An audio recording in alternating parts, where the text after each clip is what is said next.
As always, usually, once again, by Kyle Klingman down in the cellar, it looks like, in Cedar Cellar, Iowa. How's it going? Cedar Cellar, Iowa. Yep, I'm in Cedar Falls, Iowa. We were talking weather a little bit, and we're going to have a heat wave today. It's going to hit 40 degrees in Cedar Falls, Iowa, so pretty jacked about that. I can say I'm glad I'm not there right now. Living in Texas, you don't like the cold weather. It's in the 40s here, and people are in coats and hats and mittens and scarves and everything else. So, yeah. But it should be a fun show today. I'm actually really excited for our guest. He is in the top 10. Of course, we finished the top 100 list, top 100 American wrestlers of all time. Complete list is out. Some people love it. I'm sure some people hate it, but it stirred up plenty of discussion, which was one of the big goals. And coming in at number 10, we'll bring him on, three-time world champ, Kemp. Yeah. Lee, how are you? I'm doing fantastic, Mark and Kyle. I appreciate you having me on. Yeah. Thanks for joining us. One quick piece of pop culture news: Bob Saget, the longtime Danny Tanner from Full House, passed away yesterday. I don't even know if I don't know what happened. I don't know if that's out yet, but just wanted to. When I say Bob Saget, what pops into your mind, Lee? You know, believe it or not, I remember that early show, probably one of the first shows he had, and it was kind of like a reality type of thing. He was young. He was like one of the first things he's ever done. I remember, I can't remember the name of the show, but you might remember, but he was really young. He was skinny. He was probably probably one of his first big breaks in media. I can't remember the show though. It was kind of some sort of a reality type of show. Do you remember what I'm talking about? I only remember him from Full House with the twin girls, and there was no mom involved and a couple uncles. But before that, no. Kyle, do you remember? I don't remember that show. I know he had some stand-up comedy and did a pretty good job there, but Full House is what I remember him for. I never watched Full House, but I remember him in this that show he did. It was sort of like kind of a reality show where he was, it kind of reminded me of Joe Rogan. Now, it wasn't the same type of, Fear Factor. It wasn't anything like Fear Factor, but remember Joe Rogan did the Fear Factors, kind of how he was the host of that. Well, Sagan was the host of this show, like a reality type of a show, and I can't remember exactly what it was now, but that's what I remember him from. Okay, well, we'll see if we can't figure out what that was before we exit the show. I know he was a host of America's Funniest Videos, America's Funniest Home Videos, but I think that was after Full House. That's it. Funniest Home Videos. That was it. Yeah. Okay, and it was like reality because it was, that was like pre-YouTube, so that was the only time you'd see these home videos. So yes, teamwork. That's what I remember them from. Yeah. All right. But we're not here to spend the full time talking about Bob Saget. I guess we'll start with the top 100. I mean, when you heard about at some point, probably coming across your Twitter or Instagram or somebody called you or something and said, "Hey, Flo's doing top 100." What did you think? And you had to have imagined you were on this list somewhere, right? Yes, in the top 100, of course. Yes, and that's a pretty daunting task. I applaud Flow Wrestling, Mark and Kyle and your staff to tackle something like that. That's a no-win situation. I'm sure you've gotten some angry people, some happy people, some people in between. Some people are like, Uh-huh. would you do something like this? Whatever, whatever, whatever. I mean, I applaud your decision to include the women with the men. When I first saw it, I thought maybe maybe they should have separated it and did the women's top whatever. That way you can Yeah. get more women in there, and highlight them a little bit more. But I do appreciate the decision to include them with the men because they're every bit as work as hard every bit as the men. They work hard for world championships. They work hard for recognition, and heck, it's an equal playing field. So I thought that was a great decision to do that. Yeah. Thanks. Did you give much thought to where you might be, or you had to assume you're closer to the top. I mean, you're obviously you're 10, but you're one of the most accomplished American wrestlers of all time. Were you eager or curious to see where you were? Or you're just gonna let it play out, and where you landed, you landed. Well,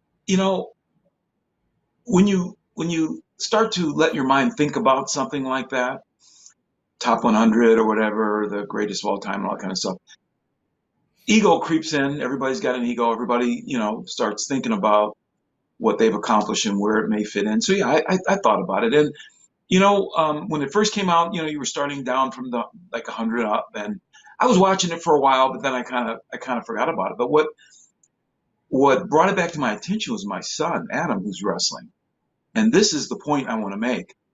Everything I've done as a parent, you just hopefully you want to guide your children in some direction, and you want to be proud of your kids, but also you want your kids to be proud of you. So my son called me and texted me and said, "Dad, you're number 10 in the top 100 greatest wrestlers of all time." He was so proud of that. He was proud of me for that, and that's when I became really proud of it. I thought, wow, my son really is acknowledging that. And he was going on and on about it. Out of all the wrestlers that have wrestled, man, you're in the top 10.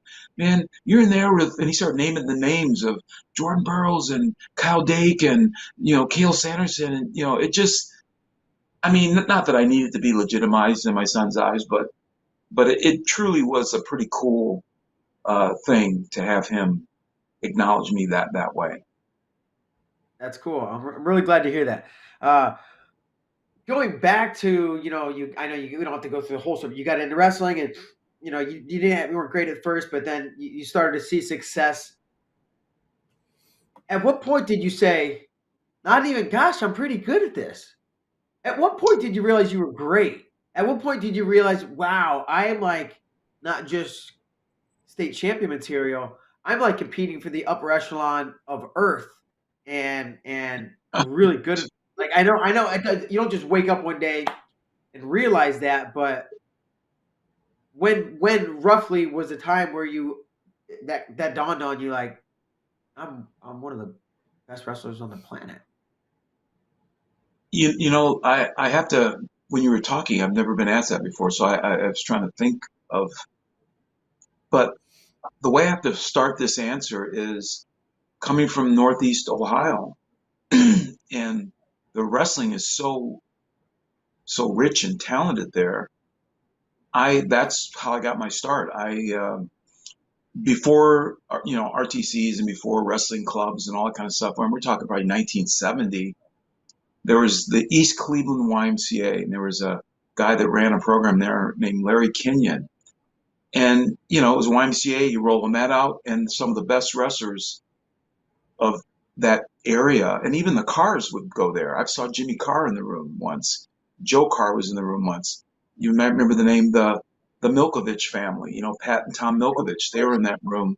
So okay, I get into wrestling, and I just think it's a divine thing how I wanted to be in wrestling because it was so hard at first.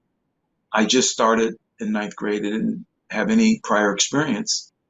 I guess gym class. I have to be 7th and 8th grade, we had wrestling in gym class.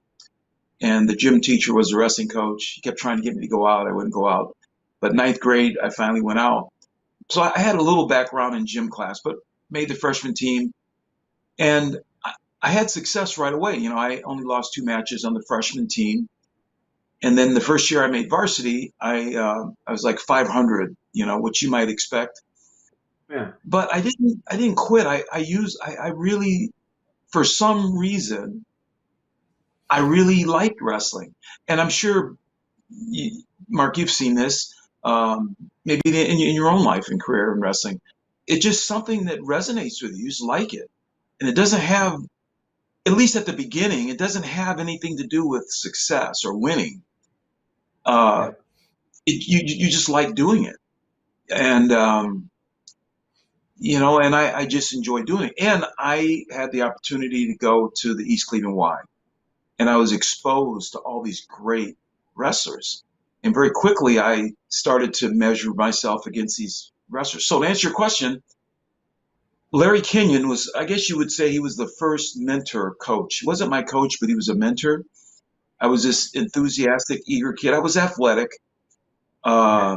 Most, you know, coaches with any type of skill at all, or at least perception, would realize here's this kid who's pretty athletic. So he took an interest in me, and that was the key too. And right away, I remember the first week I was in the room as my sophomore year. I started going to the East Cleveland Y. He paired me up with this guy named Jim Perko, and Jim ended up 2 years later being in the state runner-up to Mike Deanna. So you all remember Mike Deanna. So that's the level of people I was thrown against. I remember the first go I went with this guy, Jim Perko. He thrashed me. I mean, he didn't beat me up, but he just knew so much more than me. He was just, but I didn't quit. I just wanted to go with him the next time and the next time. And I started, and I knew I was hanging in there with him. And there were a lot of college guys who went into that room. Bob Anger was the name of a guy who was a college athlete who I think he went to Baldwin Wallace, you know, Division III school or whatever. But he was, you know, he was there. Tony DiGiovanni was there. He went to Cleveland State. He was a mentor. Um, he was a D3, D2 or 3 or All American or something like that, but competed in the D1 national championships. And he used to spend time with me. In fact, I made a point to find him and have him in my documentary. That's how important he was to my wrestling career. Um, if you saw my documentary, you see this, you see him in there, and you might wonder, well, wow, what is he doing in there? Sort of, you know, I've never heard of him Yeah. before. He never had great success on the D1 level, but he was a good wrestler. He was a very good wrestler. I think he might have even been a national champion or in the top 3 or something in the D3 or something like that. But he was a very good wrestler, and he took time with me. And and again, he recognized maybe I had talent, and he treated me like I had talent. So I really respect him for that. And so I'm kind of roundabout answering your question. It was a group of people basically showing me that I could be good by their time they spent with me, like Larry Kenyon, the coach at the East Cleveland Y, pairing me up with Jim Perko, and Mike Deanna didn't come in the room because he was in the like West Cleveland, and his dad was a coach, and they had a YMCA there in that general area, and he was the kingpin of the. I mean, he truly was uh, kind of one of the elite wrestlers of the Cleveland area. But where I was at, I can remember Charles Bex too. His son, I think he was named Charles Bex Jr., went to Ohio State and was a national runner-up to Chris Bono.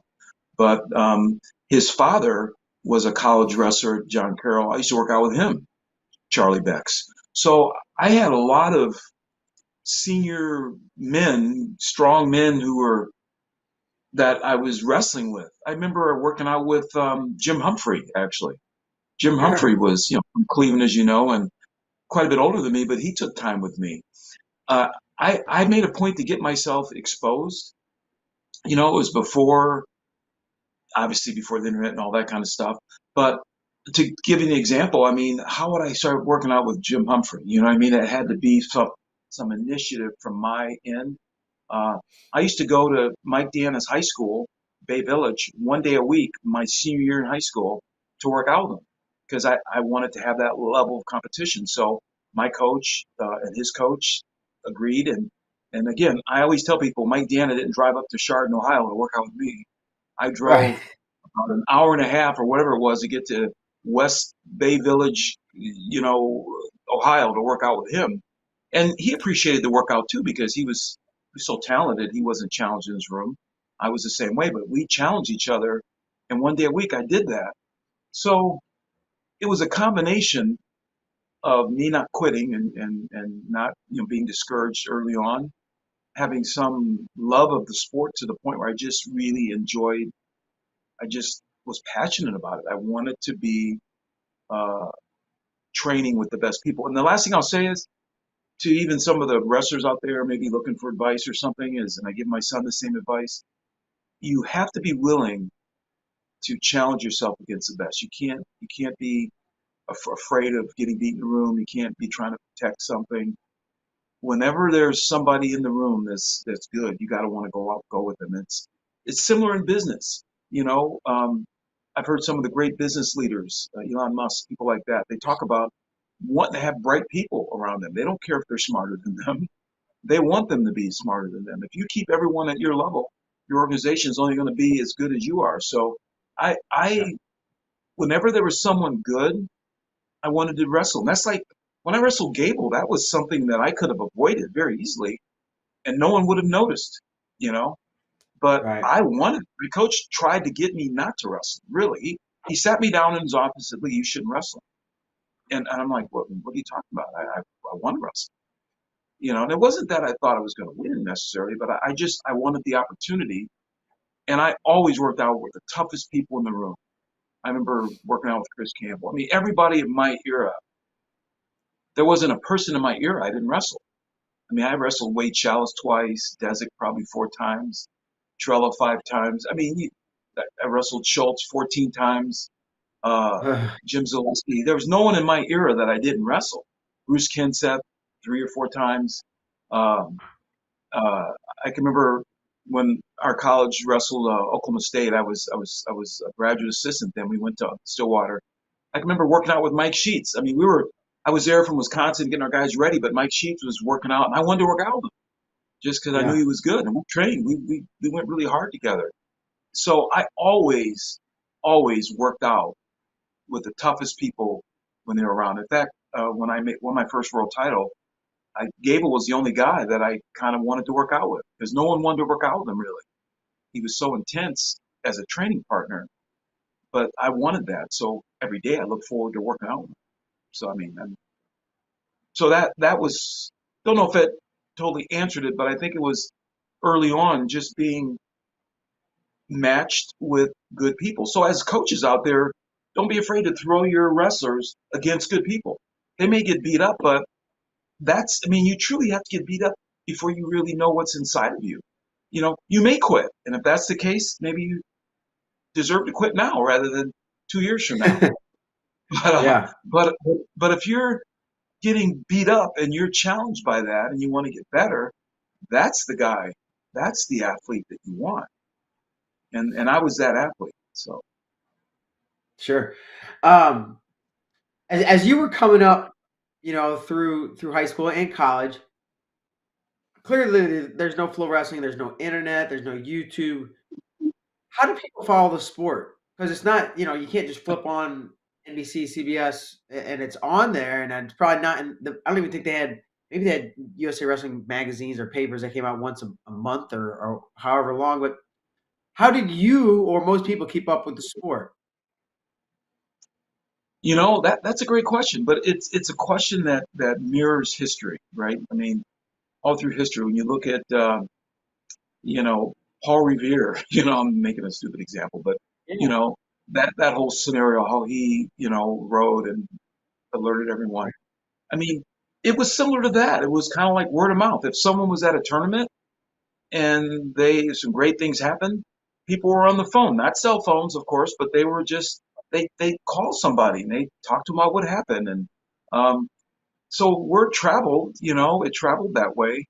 And you're right. The wrestling publications, the only one that was available at the time I was wrestling in the '70s was Amateur Wrestling News, which I'm not even sure if that magazine's even around today. But they came out maybe once a quarter or something, once every 2 months. So if there was a major event, and you didn't get the phone call from someone who was in the know, you were anxiously awaiting the Amateur Wrestling News that came in the mail once every 2 or 3 months. That was it. And I can remember buying a a camera what's the word for it now? Like a film. I mean, we just say video recorder now, but what was before that? Where you would just shoot film, Super 8 film, and then you'd have Yeah, to get it like developed. And then, yeah, so I bought a camera, a Super 8 film camera, where I would go to wrestling events. I drive through, like if I knew there was going to be a big wrestling tournament and it was an off day where my school was wrestling, I'd go there with my camera and I would film the top wrestlers, whoever they were. Then I would take the film and take it to the drugstore or whatever, and they develop it a week later, and I sit in the dark room and reel to reel, and I watch it. I can remember watching Jimmy Carr wrestle once, and I did that. I remember, I mean, so I was developing my own way to have footage of great wrestling, doing it that way. And I wasn't the only one. There was other people who would do it too. So, we would share things that way, and but yeah, that was it. And maybe some coaches that were in the know. um, I was fortunate to be around my high school coach. He had a subscription to Amateur Wrestling News he had for years. So I would sit in his office and I would go through. I mean, he had it for like 10 years.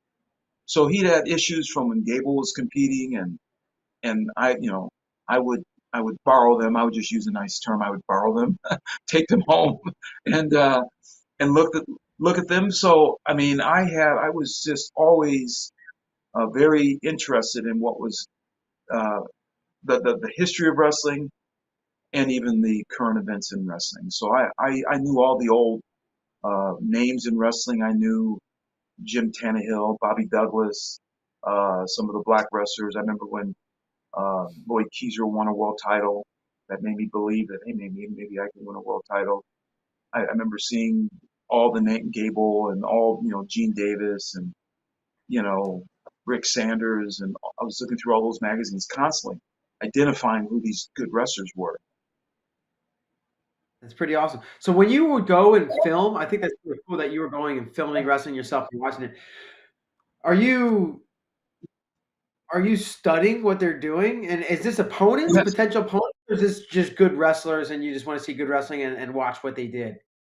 just good wrestling and to watch what they did. But to answer your question, I guess if if it was an off day and my arch rival was competing, I would have been there filming that. I would have Sure. done that. But uh, I can remember though.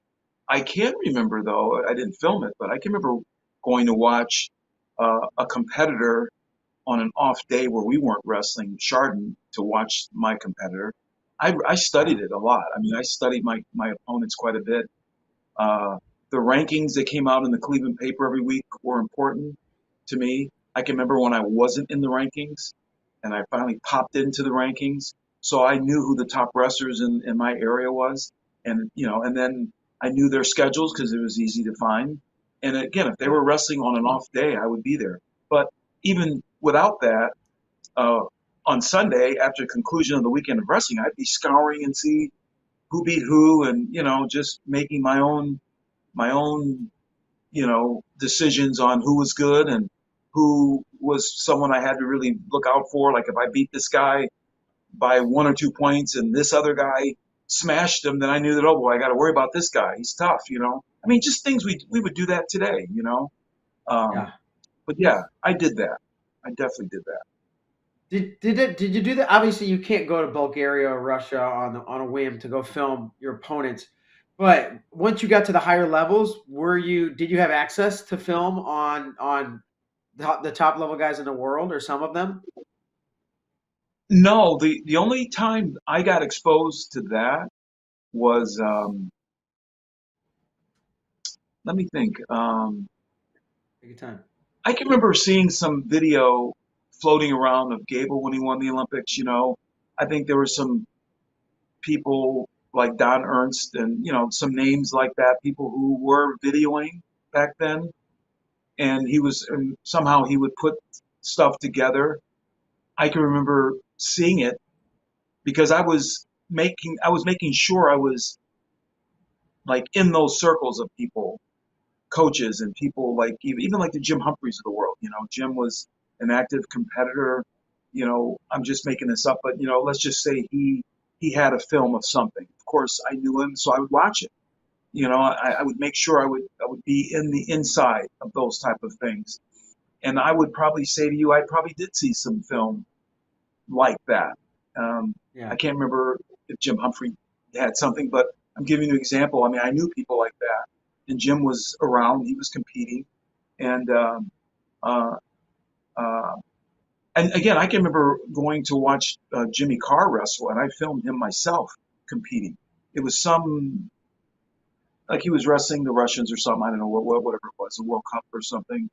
I got there, or maybe I think it was a Russian duel. It was a Russian duel, and it had the top, Jimmy Carr and whoever else was on the team. And I remember filming him. I remember being in the stands filming him wrestle and going back and developing it and watching him compete. Oh, It's so funny how times, you've got to film and then take it to the drugstore and get it developed, and then you can come. Now people, you film, and then you just hit a button. You look at it immediately, right? It's funny how it and changed some over people time. don't even do that, if you can believe that. Crazy. Right. Yeah. Um, and I guess speaking of the times and how they changed, or maybe not much at all, like what was the organization? What was the structure of UFC wrestling as far as the athletes? And was there, nowadays you top three at the world team trials or Olympic team trials, you're on the national team. You get invited, you get to come to all the camps. There's a camp every couple, I don't know exactly how often, every month or two, all the national team comes and you get a stipend, you get to go overseas and they take, a lot of resources allocated for you. What was the structure like when you were competing in USA wrestling on the senior level? Wow. That's a great question. I'm glad you asked that because I think it's important for people to know how far it's evolved. In 1978, I made my first world team, um, and that was the first year of the Olympic Training Center, if I'm correct. It might have been the first year or the second year, 1978. And we went out to Colorado Springs, and then there was no wrestling facilities. So we went to Squaw Valley, and there is a training center there for skiing, but it was a training center. So we went there, we stayed there, and they had tents outside, and that's where we wrestled under these tents outside in Squaw Valley, California. So that was my first exposure to being at a training camp, a USA Wrestling type of a training camp with all of our top athletes. The top coaches were there, and that's all I was concerned about. And the top athletes were there, and that's all I was concerned about. And I didn't care where we trained. The weather was perfect every day, and we just trained outside underneath tents. But there was no wrestling facilities. There's no weight room. There was nothing like that. And they did have food, which was cool. They had a Well, cafeteria, and but that's it. That's it. That's all there was that year. That first year. The second year, 1979. I think we spent a little time in Squaw Valley as well, but I think that's when they opened up the Colorado Springs part, and we stayed in. They were like barracks. It was like a military base, as you know. I mean, back then, and it was literally like the military base was still there. Basically, it's almost like they just turned it over to USA Wrestling the day before. So nothing had changed. It was just brick walls. I mean, there wasn't a television in sight. There was no amenities, nothing. Um, Nothing. It was zero. And the training camps were long. They were like 6 weeks sometimes, and it felt like wow. we were in prison. Um, and there's no transportation. There's nothing. You'd fly in there to Springs, and there you were. I can remember my first world team.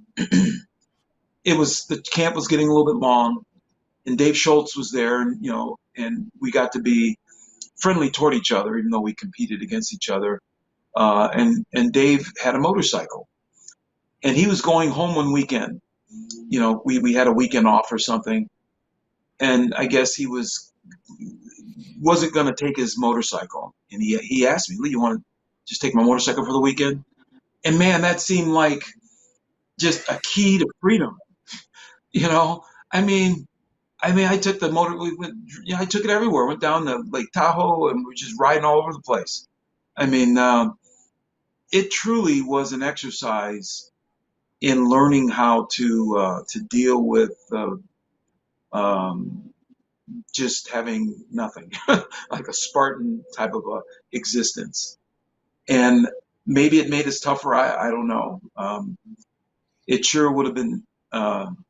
But when I go there now and I see the amenities, the TVs and the internet and all that kind of stuff. I mean, the stipend, the money.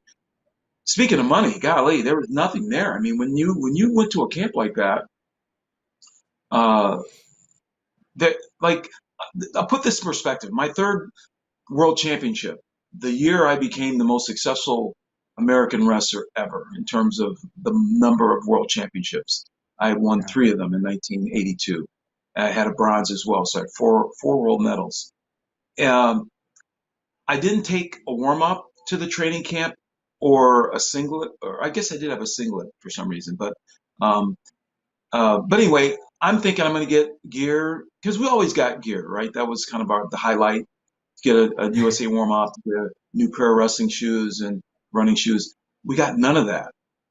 Got zero. Hey, And so if you look at pictures of me wrestling in that tournament, I'm wearing white canvas wrestling shoes. They were the practice shoes I brought with me. I have a ripped knee pad, just an old, like a ugly knee pad, but I use it as a practice knee pad.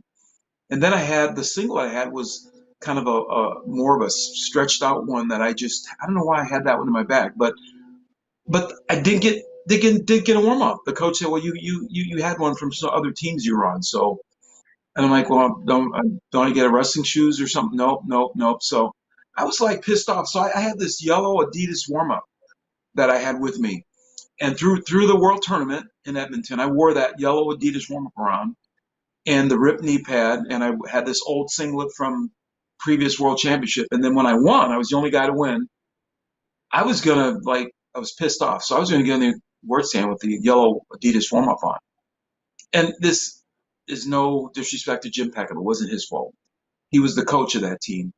He came up to me. I mean, I made it clear that that's what I was going to wear on the award stand. I was standing there next. I was ready to, and he said, "Lee, why don't you put on my warm up? Because, it's oh, USA. now you want me to win. Right now you want me to win.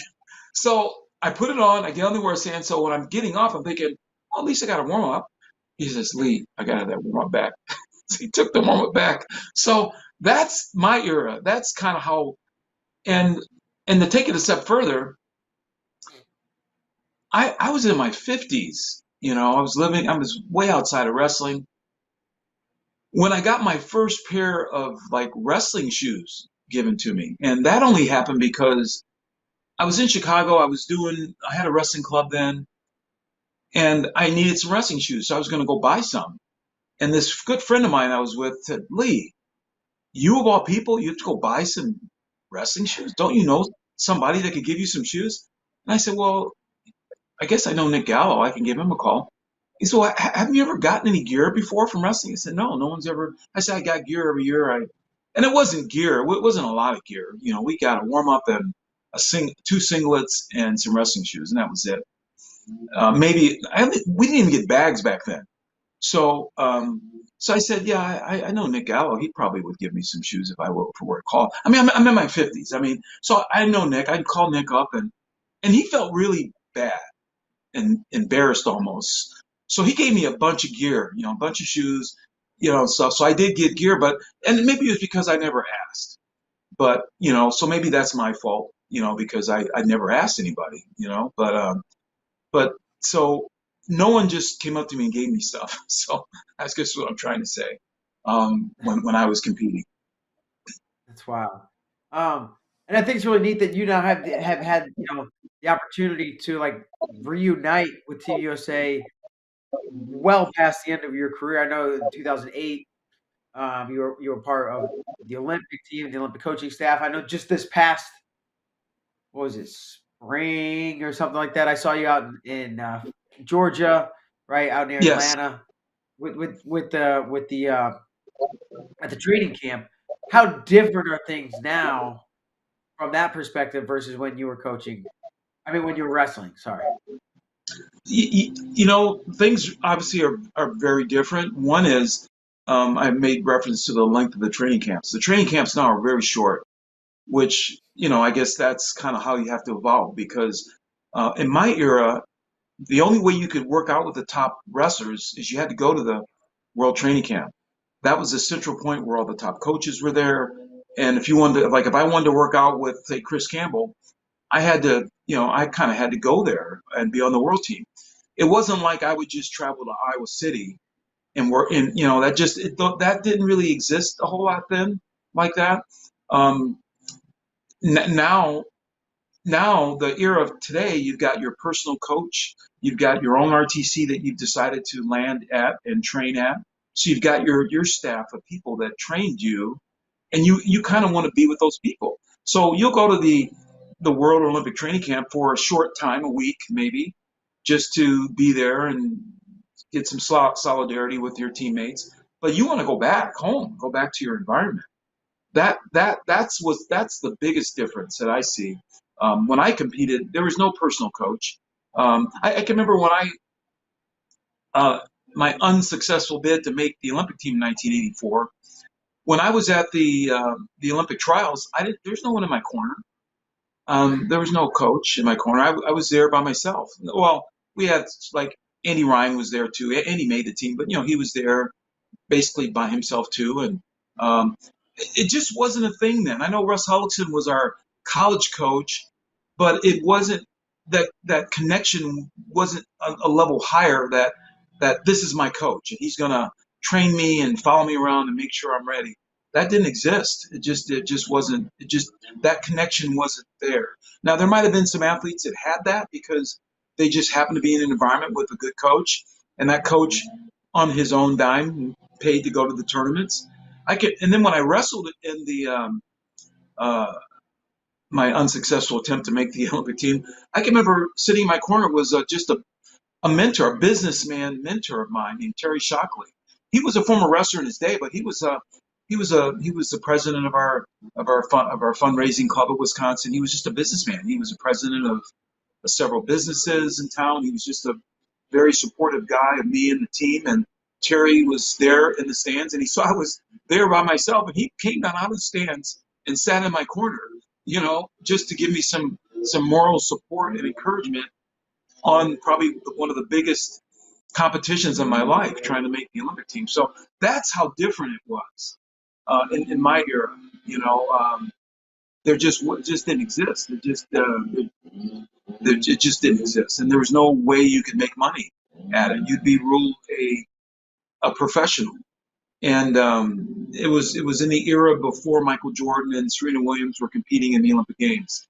It was the top college players and the top tennis college players were competing in the Olympic Games. So I can remember getting a call from an agent once because I probably, if I can say this, I guess in the right way, you'll take this the right way. I mean, Jordan Burroughs' career mirrored mine in a way. He was the face of wrestling for a lot of years because he was the only guy really winning, like winning the gold. And that was the same way when I competed. Every year I won the world championships, I was the only American to win. So from 78, 79, 82, during those years, I was the only guy to win. So I was kind of sort of, I guess you would say, the guy getting a lot of the attention during those early years of my or those years of wrestling.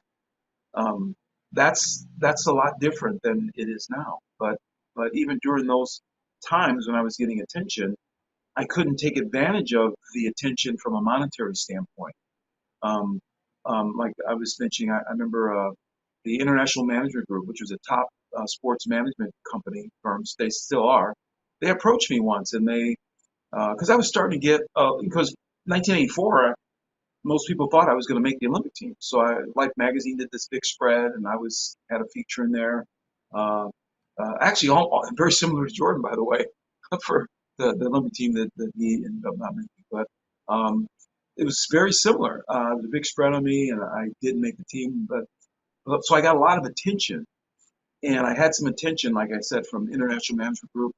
And I remember giving that information to Russ Howardson, and because Russ was very involved in the organization of USA Wrestling at the time, and came back and said, "Lee, you just can't talk to these people right now.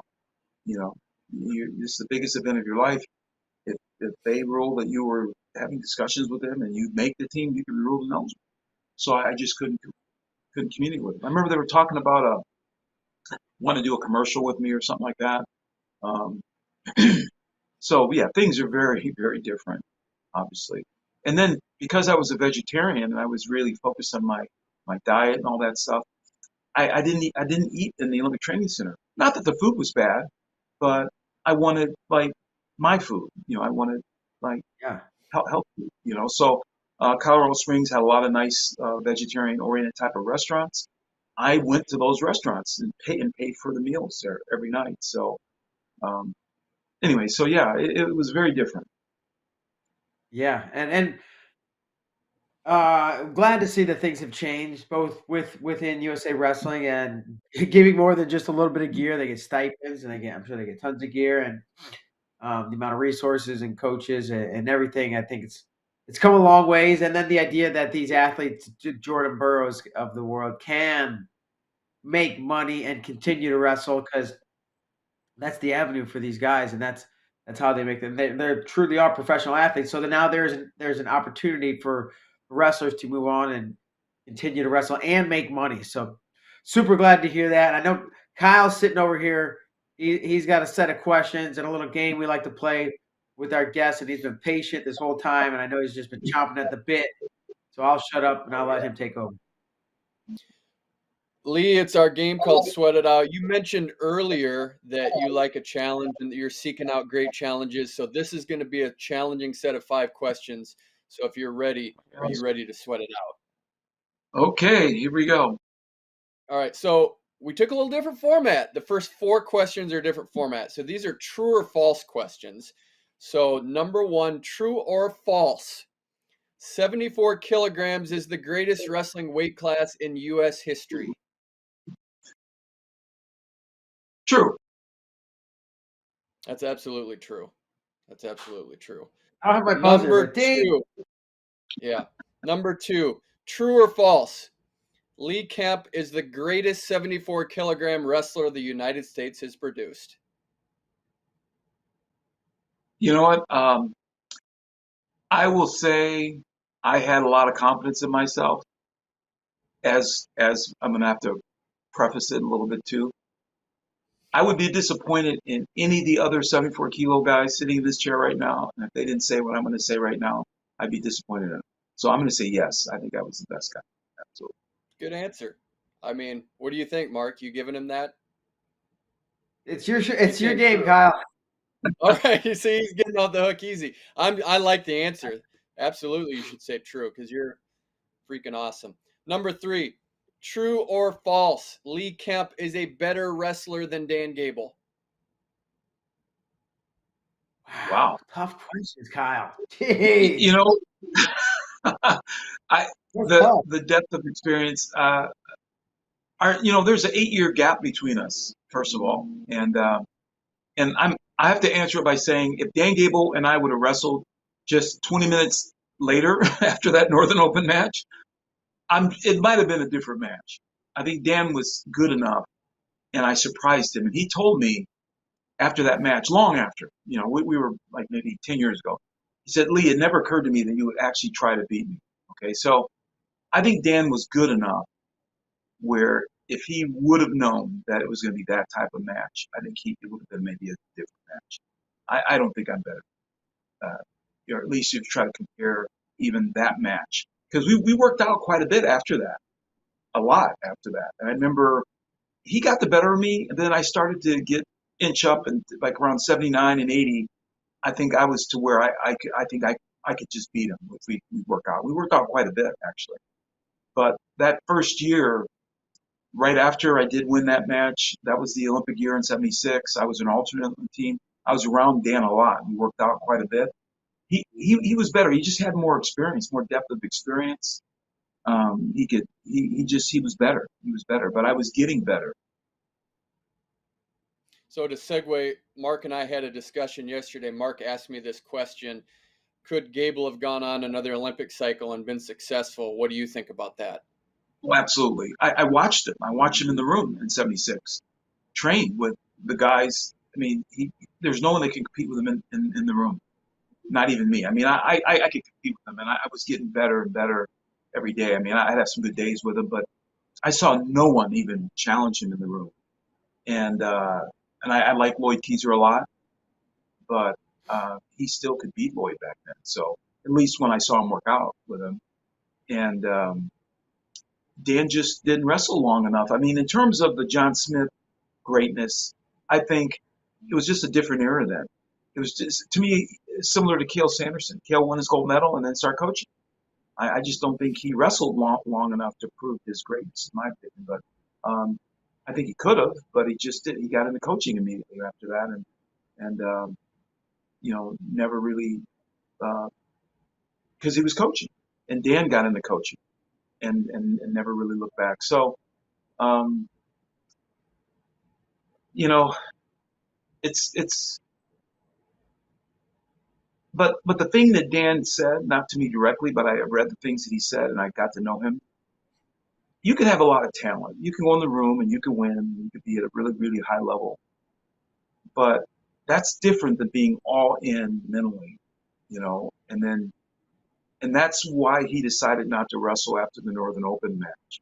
I think in his mind he probably knew, the goal is not to beat Lee Kemp. I probably could do that, but do I really want to be wrestling now? Do I want to go through the grind? Do I really want? Is it that important to me to make another Olympic team and win another gold medal? And he said no. The answer was no for that. I appreciate you saying that, because Mark kind of questioned me on how good Gable was, and he said he didn't work very hard and didn't have a great work ethic. So get out of here! Stop. I'm messing with Mark. It's fun to do that. Kyle didn't think you could go another quad. I said absolutely. Yeah. He would have won, and Lloyd Keiser should have won too. He never publicly said anything about that match, and that's not the type of person he is. There was something. I think he was injured in that final match. Lloyd was by far the best guy there. He should have been an Olympic champion, and it's one of the greatest disappointments of my my knowing him to know that he really deserved that victory. He was so much better than everyone there, and he was better than Pennington at the time, and just came up short. All right, you're doing great on this. Number 4, true or false? We are living in the greatest era of American wrestling. I'd have to say that. I mean, that's how life goes. If you look at every sport, you can't go back to Jim Brown's days in football and say that was the greatest era. The athletes are so much bigger, stronger, faster. Same thing in wrestling. I see athletes doing things today that would just weren't even thought of in my era. So, and they just keep getting bigger, faster, stronger. I just recently saw Gable Stevenson wrestle. Oh my God! In a match against Iowa, this guy, as a heavyweight, is just like literally unbelievable. He's big, he's strong, he's agile, he's everything, and he's just he's just a big guy on top of that. And I started thinking to myself, comparing him to people like Bruce Baumgartner. Bruce is kind of sort of my era. Wow, that would be, I don't know. I mean, from observation, it appears like a guy like Gable would probably do very well. But you can't compare eras like that. They're just two totally different eras. if Bruce was wrestling today with the athleticism and strength that he had, and Bruce was wrestling today, he would be better. So who knows? Maybe Bruce would be good enough to still dominate, you know, with the knowledge and training that he'd have access to now. I can remember Bruce in my era. Bruce had no workout partners even. I mean, literally, there's nobody his size that he could even train with. So he would just pedal the bike and run. And the thing you notice about Bruce, he always was in great shape. The athletes now have people to train with. You know, I mean, people like Gable Stevenson, they have guys his size that he can train with. Um, Bruce might have maybe one guy that would just maybe one guy only. That would be the only guy that he could train with. He didn't have a variety of partners. Didn't have the.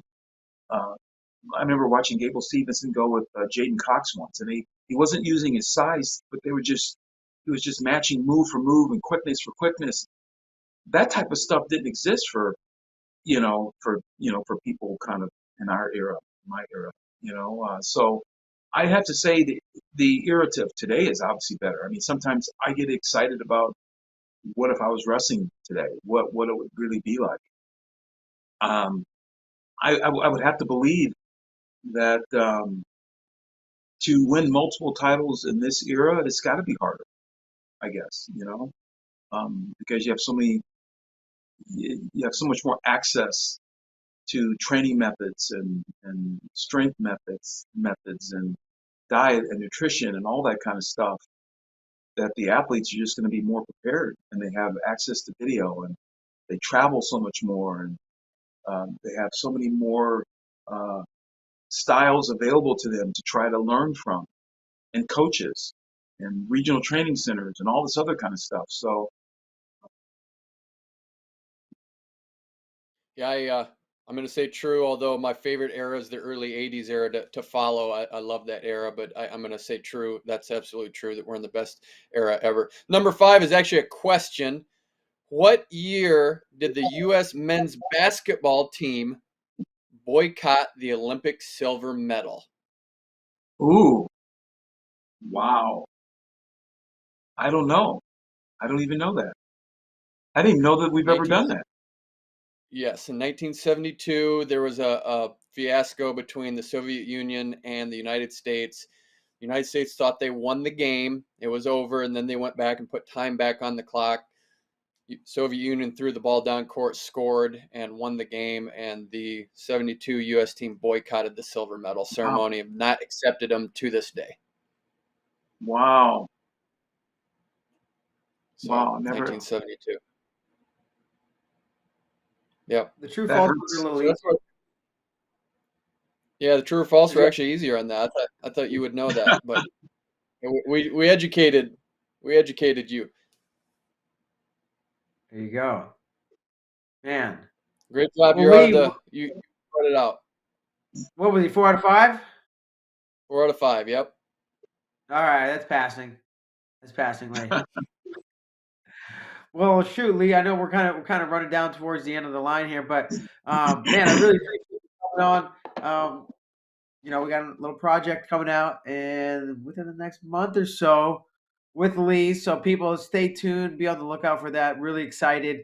That should be a treat. And I kind of want to give you the final word to say anything you might want to say before we let you move on with your day, Lee. Well, I will. I guess the one thing I'll say is I'll kind of give a little bit of a plug out from some of the things I'm doing now. I still involved in wrestling, obviously. My son is wrestling at Cal Poly, so that's got me pretty plugged in there.